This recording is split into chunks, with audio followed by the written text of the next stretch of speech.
Ang sistema ko dyan, nagkukondisyon muna ako yung mga gusto kong gamitin. Halimbawa, season ng North season breeding.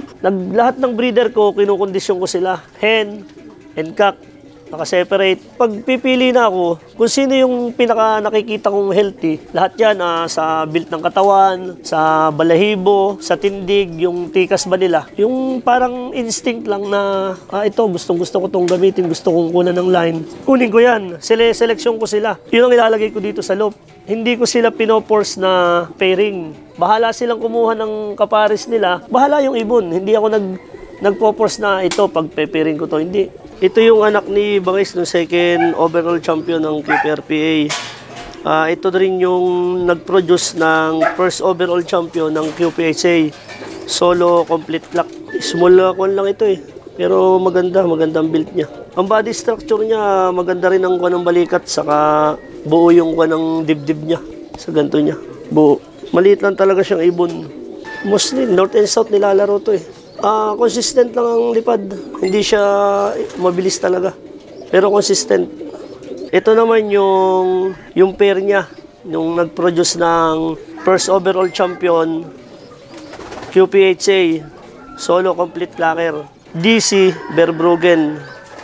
Nugget lang to sa Kaiser Florante Bunag. Apple body. Ito na yung shape ng kanyo.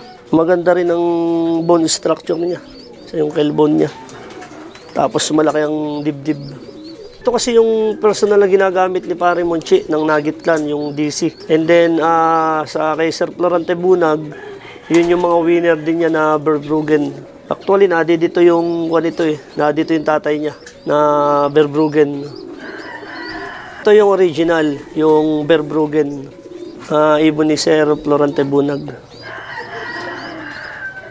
Ganun din, malaki din ang balikat niya eh.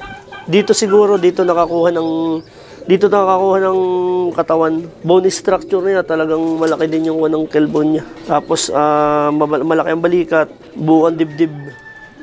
Pearl eye, depende sa hen na ipares ko sa kanya. Minsan kasi minalabas na yung full eye. Ito yung nag-produce ng second overall champion sa QPHA.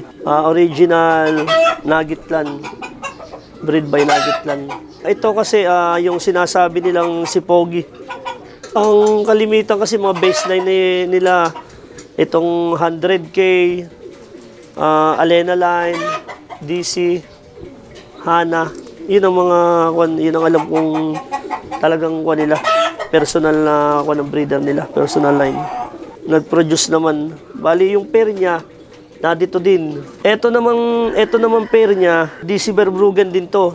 Ito ay kapatid, nestmate ito, nung tatay ni 415. Producer talaga. First and second.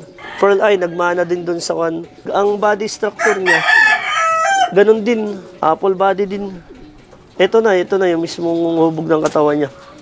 Kumbaga sa ng hen, sa cock, maskulado. Magaan na malaki ang balikat, buo ang dibdib.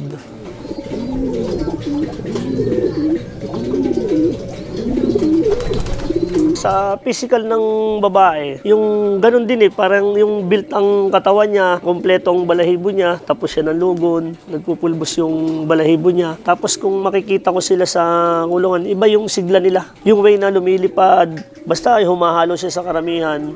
Yung may tikas kasi minsan nag-aaway-aaway din yan eh. Kung sino yung medyo dominant, yung mga yan ang kinukuha ko. Sa cock, ganun din ang proseso ko, hen at cock. Yun ang paraan ko ng pagpili.